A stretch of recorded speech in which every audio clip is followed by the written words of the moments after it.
திங்கக்கிழமான எல்லாருக்கும் வேலை பார்க்க கடுப்பாக தான் இருக்கும். எனக்கும் அப்படி தான். ஆனால் திங்கக்கிழமான பசாரில் பிரியாணி விற்கிறதுக்கு அவ்வளோ ஜாலியாக இருக்கும். சிங்கி சிங்கி சிங்கி சிங்கி சிங்கி பிரியாணி. எங்கே போவோம்? எங்கே போவோம்? எதுக்கு? பிரியாணி வேணுமா?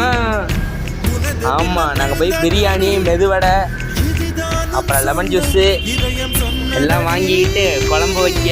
நாங்கள் நாளைக்கு குழம்பு வைக்க என்ன எடுப்போம்? கோழி எடுப்பான். கீர்த்தி அங்கே பாரு, தட்டான பாரு, உத்து ஊத்து பார்க்குது. அந்த பிள்ளைக்கு நான் யூடியூப்பில் வீடியோ போடுறது தெரியாது இருக்கு, அதனால தான் உத்து ஊத்து பார்க்குறேன். நாங்கள் இப்போ நேராக போகிறோம்.